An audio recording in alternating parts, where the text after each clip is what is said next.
आज का टॉपिक हम शुरू करेंगे रिलेटिव स्पीड के कंसेप्ट से।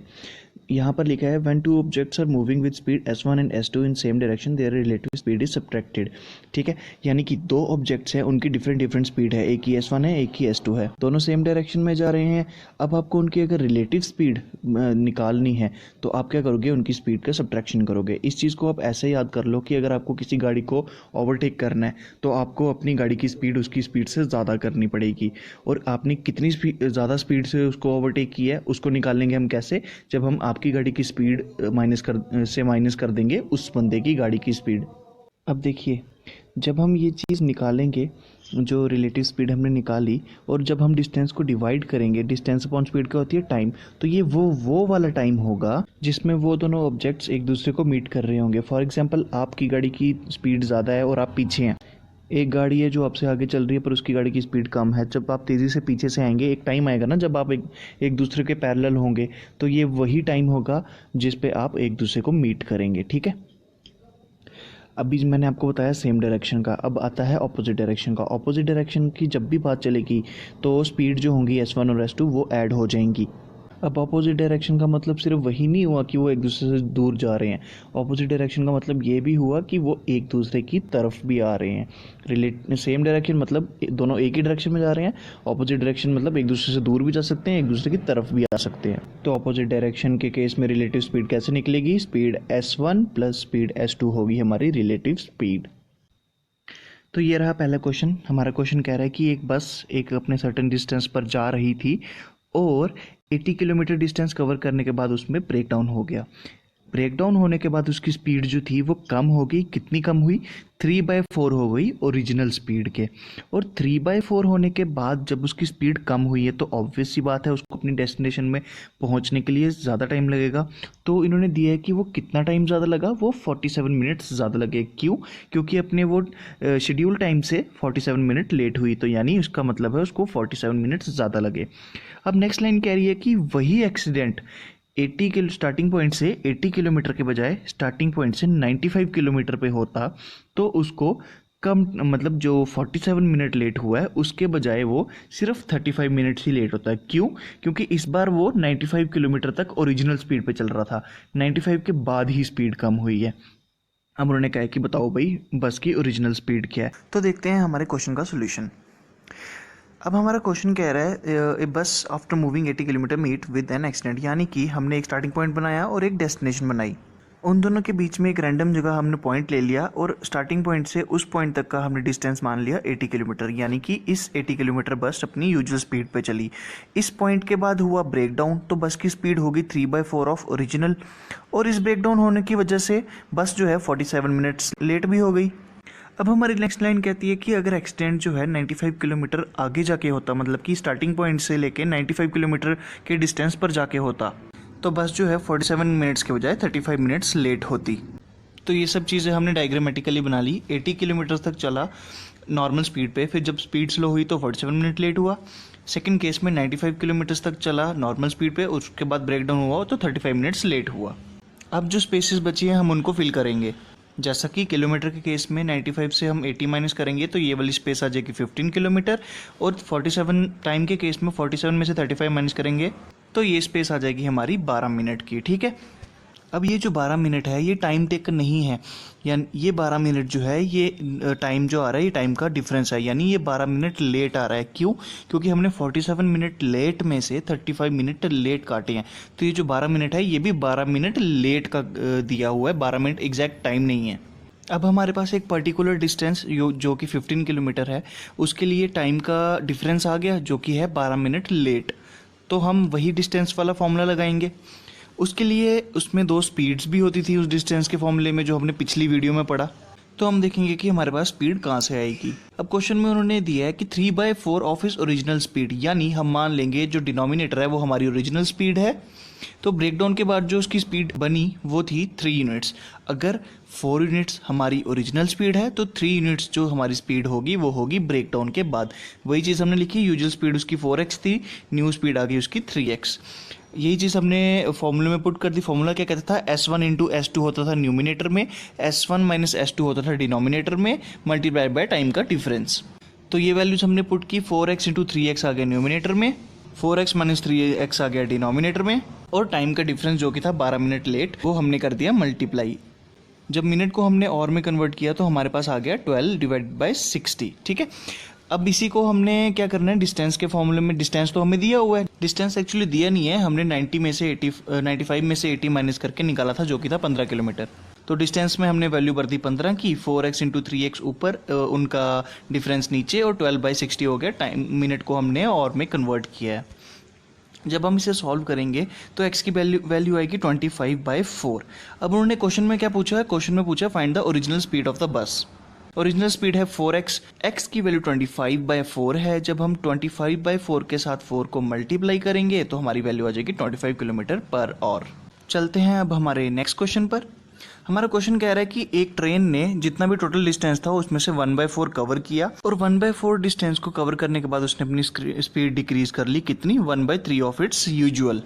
तो ऑब्वियस सी बात है, स्पीड अगर डिक्रीज होगी तो टाइम ज़्यादा लेगा वो। तो टाइम उसने कितना ज़्यादा लिया, उसने 1 घंटा 20 मिनट ज़्यादा ले लिया अपने डेस्टिनेशन पे पहुंचने के लिए। तो उन्होंने पूछा सिंपल सा कि यूजुअल टाइम बताओ कि अगर वो अपनी स्पीड को डिक्रीज नहीं करता तो किस टाइम पे वो अपनी डेस्टिनेशन पे पहुंच जाता, मतलब कितना टाइम लेता अपनी डेस्टिनेशन पे पहुंचने के लिए। अब आप देखोगे कि इस पे आपको स्पीड 1 स्पीड 2 नहीं दी हुई। चलो स्पीड 1 स्पीड 2 हम 1/3 के बेसिस पर निकाल भी लेते, पर हमें एक डिस्टेंस भी तो चाहिए था ना प्रॉपर, तो डिस्टेंस भी हमें नहीं दिया हुआ। तो डिस्टेंस वाले फॉर्मूले के बेसिस पर हम इसको सॉल्व नहीं कर सकते। आपको ये भी डिटेक्ट करना आना चाहिए कि आप कौन सा क्वेश्चन फॉर्मूला के बेस पे कर सकते हो और कौन सा क्वेश्चन कंसेप्ट्स के बेस पे कर सकते हो। तो ये क्वेश्चन होगा कंसेप्ट के बेस पे।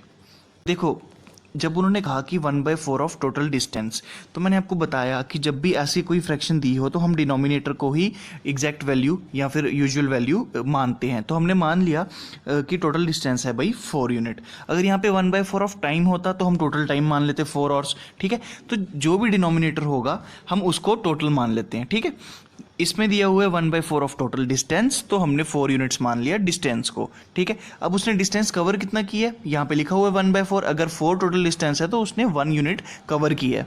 तो यानी कि 4 यूनिट के टोटल सफ़र में उसने 1 यूनिट का सफ़र जो है यूजुअल स्पीड से कवर किया है।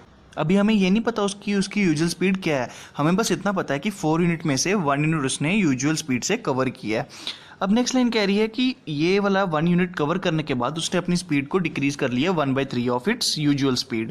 तो अगर हमने यूजुअल डिस्टेंस को, मतलब टोटल डिस्टेंस को 4 यूनिट्स मानना था और उसमें से 1 यूनिट उसने चल लिया, तो रिमेनिंग डिस्टेंस क्या आएगा उसमें, तो 4 में से 1 माइनस कर देंगे तो 3 यूनिट्स आ जाएगा हमारा रिमेनिंग डिस्टेंस।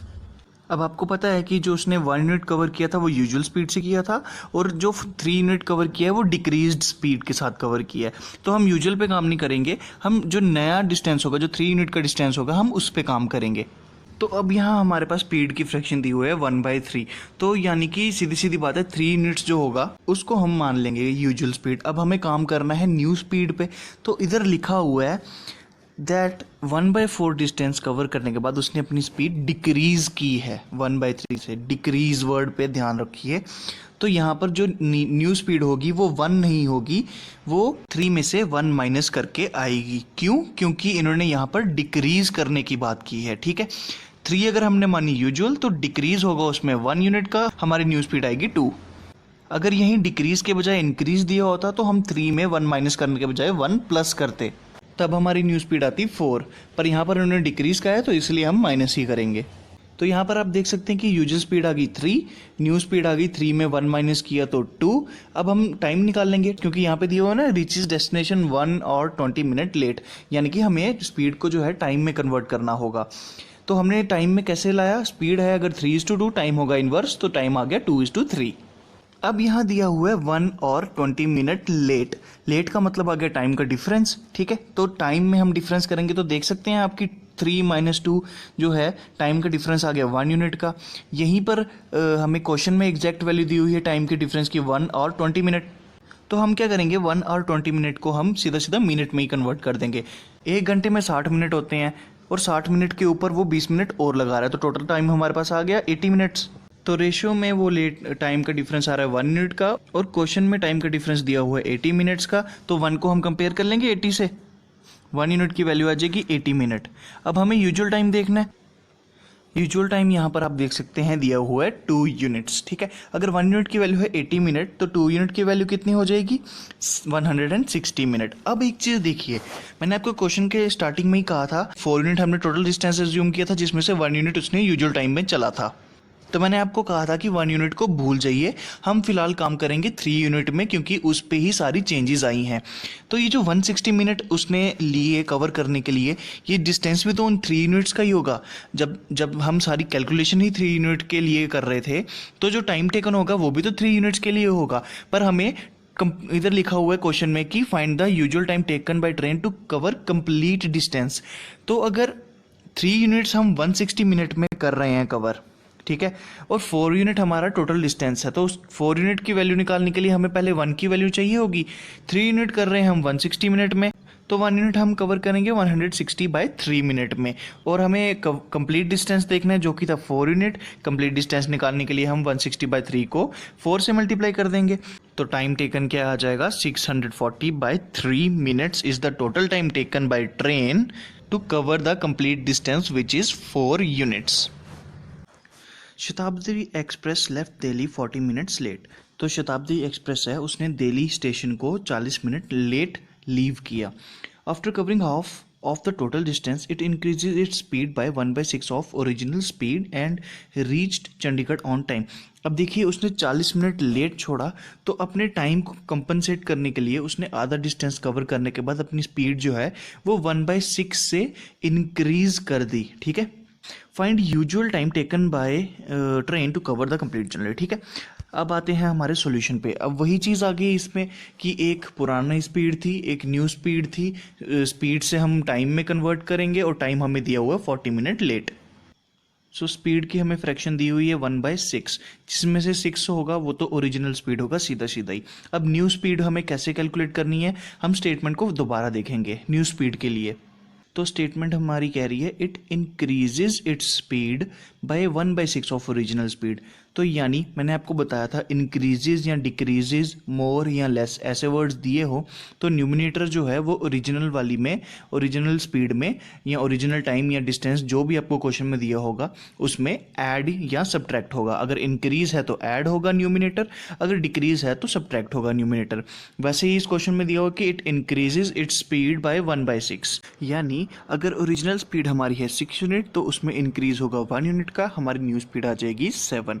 अब उन्होंने कहा है क्वेश्चन में हमें एक ही जगह टाइम दिया हुआ है और वो दी है क्वेश्चन के बिल्कुल पहली लाइन में, जहाँ पे ट्रेन जो है वो अपने स्टेशन को लीव ही 40 मिनट लेट कर रही है, यानी टाइम डिफरेंस जो हमें दिया हुआ है वो है 40 मिनट का। अब स्पीड को हमें टाइम में कन्वर्ट करना होगा, क्योंकि हमारे क्वेश्चन में जो एग्जैक्ट वैल्यू दी गई है वो है टाइम की। स्पीड को जैसे ही हम टाइम में कन्वर्ट करेंगे तो टाइम की रेशो आ जाएगी 7:6, और जो क्वेश्चन में हमें टाइम की वैल्यू दी हुई है वो है 40 मिनट लेट। लेट का मतलब टाइम के डिफरेंस की बात चल रही है, तो टाइम का डिफरेंस देखेंगे हम यहाँ पे, तो 7 units minus 6 units is equals to 1 units. तो 1 यूनिट को जब हम 40 मिनट से कंपेयर करेंगे तो 1 की वैल्यू आ जाएगी 40 मिनट। हम क्या निकालेंगे, हम निकालेंगे यूजुअल टाइम, क्योंकि क्वेश्चन में पूछा हुआ find usual time in minutes taken to cover complete journey. तो यूजुअल टाइम आपको दिख रहा है यहाँ पर 7 यूनिट्स का है, तो 1 यूनिट की वैल्यू अगर 40 मिनट तो 7 यूनिट्स की वैल्यू हो जाएगी 280 मिनट्स। पर ये क्या 280 मिनट्स जो है ये हमारा कंप्लीट आंसर है? नहीं, बिल्कुल नहीं, ये हमारा कंप्लीट आंसर नहीं है। क्यों? क्योंकि इन्होंने कहा है after covering half of the distance, यानी कि फर्स्ट हाफ जो है उसने अपने नॉर्मल स्पीड पे कवर किया है और सेकंड हाफ के लिए ही उसने अपनी स्पीड में जो है फेरबदल किया है 1/6 का, ठीक है। तो जो अभी हमने सारी कैलकुलेशन की, ये हमने जो भी कैलकुलेशंस की ये सारी सेकंड हाफ के लिए की है, यानी कि उसने सेकंड हाफ जो है 280 मिनट्स में कवर किया। अगर वो यूजुअल स्पीड से करता तो टोटल डिस्टेंस क्या होगा, first half plus second half. अगर आधा डिस्टेंस वो 280 मिनट्स में कवर कर रहा है तो पूरा डिस्टेंस वो कितने मिनट्स में कवर करेगा? पूरा डिस्टेंस वो कवर करेगा 280 multiplied by 2 which is 560 minutes. चलते हैं हमारे नेक्स्ट क्वेश्चन पर। Ram and Shyam started walking in opposite direction on same time, यानी कि वो ऑपोजिट डायरेक्शन में चल रहे हैं और उन्होंने चलना शुरू किया सेम टाइम पे। Ram walked from P to Q while Shyam walked from Q to P। यानी कि राम जो है वो P से Q की तरफ जा रहा है और शाम जो है वो Q से P की तरफ आ रहा है, यानी कि वो एक दूसरे की तरफ ही आ रहे हैं। After crossing each other Ram and Shyam took 40 and 90 minute respectively to reach their destination, find the time taken by them to meet each other. अब देखिए 40 और 90 मिनट जो दिया है वो टोटल टाइम नहीं है। जब वो एक दूसरे की तरफ आ रहे थे तो एक पॉइंट आया रास्ते में जहाँ पे वो एक दूसरे को मिले, और मिलने के बाद जो आगे का डिस्टेंस उन्होंने कवर किया वो राम ने 40 मिनट्स में किया और शाम ने 90 मिनट्स में कवर किया। अब देखते हैं ऐसे क्वेश्चंस को कैसे सॉल्व करना है। हमने राम की स्पीड r मान ली, शाम की स्पीड s मान ली। अब राम जा रहा है P से Q, शाम जा रहा है Q से P। हमने एक पॉइंट मान लिया M जो कि था उनका मीटिंग पॉइंट, जहां राम और शाम एक दूसरे को मिल रहे हैं। मिलने के बाद शाम जो है वो लेगा 90 मिनट P पे पहुंचने के लिए और राम जो है वो लेगा 40 मिनट Q पे पहुंचने के लिए। अब देखिए यहाँ पे लिखा है PM divided by QM is equals to R divided by S, यानी कि PM जो राम ने डिस्टेंस कवर किया R स्पीड में, QM जो शाम ने डिस्टेंस कवर किया S स्पीड में। तो PM के सामने ही R है, QM के सामने ही S है जो कि उनकी स्पीड थी। अब एक चीज़ इसको ऐसे याद रखिए, फॉर एग्जांपल आप और आपका फ्रेंड एक डिस्टेंस से चलना शुरू हुए और 12:30 बजे आप एक पॉइंट पे आके मिल रहे हैं, ठीक है। 12 बजे शुरू हुए, 12:30 एक पॉइंट पे आके मिल रहे हैं। आपने ज़्यादा डिस्टेंस कवर किया है, आपके फ्रेंड ने कम डिस्टेंस कवर किया है। पर एक चीज़ देखिए, आप जिस पॉइंट पे मिल रहे हैं उस पॉइंट पे आपको भी पहुंचने में 12:30 ही लग रहे हैं और आपके फ्रेंड को भी पहुंचने में 12:30 बजे तक का ही टाइम लग रहा है, यानी कि दोनों आधे आधे घंटे में उस टाइम पे पहुंचे हैं। बेशक आपने जो मर्जी डिस्टेंस कवर किया है पर पॉइंट तो कॉमन है। सिमिलरली राम को जो PM डिस्टेंस कवर करने में टाइम लग रहा है वही शाम को QM डिस्टेंस कवर करने में टाइम लगेगा, तभी वो एक पॉइंट पे आके मिलेंगे। जब टाइम कॉमन हो तो आपको पता है स्पीड जो है वो डायरेक्टली प्रोपोर्शनल होती है डिस्टेंस के। यही एक रीज़न है कि PM के सामने उसी की स्पीड आ रही है और QM के सामने उसी की स्पीड आ रही है, ठीक है। अब देखिए PM अपॉन QM तो है भाई मीटिंग मिलने से पहले पहले जो राम और शाम ने डिस्टेंस कवर किए थे और R/S आ गई उनकी स्पीड, ठीक है। अब मिलने के बाद PM डिस्टेंस जो है वो शाम कवर करेगा और QM जो डिस्टेंस है वो राम कवर करेगा, और उनके रिस्पेक्टिव टाइम भी दिए हुए हैं कि शाम कवर करेगा PM 90 मिनट में, राम कवर करेगा 40 मिनट में। अब हमारे पास इन दोनों का डिस्टेंस आ गया, यानी कि PM और QM, इनका टाइम आ गया यानी कि 40 मिनट और 90 मिनट, और इनकी स्पीड भी आ गई है, राम की है R, शाम की है S। तो हम डिस्टेंस पे स्पीड इनटू टाइम का लगा सकते हैं। अब फर्स्ट पार्ट के लिए आप सिर्फ MQ डिस्टेंस कंसिडर कीजिए। MQ डिस्टेंस कौन कवर करेगा मीटिंग के बाद? MQ डिस्टेंस कवर करेगा राम, और राम की स्पीड क्या है? R, और वो MQ डिस्टेंस को कवर करने में कितना टाइम ले रहा है? 40 मिनट। तो डिस्टेंस आ जाएगा MQ 40 इंटू R। अब फोकस कीजिए PM पे। PM डिस्टेंस मीटिंग के बाद कवर कर रहा है शाम, टाइम ले रहा है 90 मिनट और शाम की स्पीड है S। तो स्पीड इंटू टाइम, PM की वैल्यू आ गई 90 इंटू S। अब ऊपर PM upon QM equals to R/S में हम ये वैल्यूज पुट कर देंगे। जब हम ये वैल्यूज पुट करेंगे तो हमारी इक्वेशन कुछ ऐसे दिखेगी। जब हम इसको क्रॉस मल्टीप्लाई करेंगे तो हमारे पास आएगा R² upon S² is equals to 90/40। 0 0 cancel out किए, हमारे पास बचा 9/4, और जब हम R² प्लस बाय S² का स्क्वायर हटाएंगे तो हमारा वो दूसरी साइड जाके अंडर रूट बन जाएगा। 9/4 का अंडर रूट होगा 3/2, यानी कि R/S की वैल्यू आ गई 3/2। और मैंने आपको बताया जब भी हम एजम्पशन पे काम करते हैं तो हम फ्रैक्शन को सामने जो वैल्यू दी होती है हम उसको वही वैल्यू दे देते हैं, यानी कि R को हम 3 यूनिट्स की वैल्यू दे देंगे और S को हम 2 यूनिट्स की वैल्यू दे देंगे। अब हमारे पास टोटल डिस्टेंस है PQ। वो कैसे आएगा? जब हम PM में QM ऐड करेंगे, और PM और QM हमें पता है 90S और प्लस 40R है। तो जब हम S और R की वैल्यू इसमें ऐड करेंगे तो PQ की जो वैल्यू होगी वो 300 यूनिट्स आ जाएगी। 300 यूनिट्स अभी भी एजम्पशन पे ही चल रहा है। अब उन्होंने कहा है find the time taken by them to meet each other, ठीक है। तो मैंने सबसे स्टार्टिंग जब ये आज का लेक्चर शुरू किया था तो उसमें मैंने आपको बताया था रिलेटिव स्पीड का कंसेप्ट, और रिलेटिव स्पीड में जो टाइम निकलता था वो मीटिंग टाइम ही होता था। अब राम और शाम एक दूसरे की तरफ जा रहे हैं, यानी वो ऑपोजिट डायरेक्शन में जा रहे हैं, तो रिलेटिव स्पीड होगी ऐड, ठीक है। जब रिलेटिव स्पीड ऐड होगी तो इनकी स्पीड क्या है? R और S, और R और S की हमने वैल्यूज निकाली हैं 3 यूनिट और 2 यूनिट। जब हम r प्लस एस करेंगे तो हमारे पास रिलेटिव स्पीड आ जाएगी 5 यूनिट्स। डिस्टेंस है हमारे पास 300 यूनिट, टाइम है हमारे पास 5 यूनिट, तो हमारे पास उनके मिलने का टाइम आ जाएगा कैसे, distance upon speed is equals to time. तो 300 divided by 5 is equals to 60 minutes. तो इस 60 मिनट लगेंगे उनको, यानी कि 1 घंटा लगेगा उनको एम पॉइंट पे पहुंचने के लिए जहां पे वो एक दूसरे को मिलेंगे। इसी के साथ हमारा टाइम, स्पीड और डिस्टेंस का चौथा पार्ट भी खत्म होता है और इसी के साथ साथ हमारा पूरा चैप्टर भी कंप्लीट हो जाता है।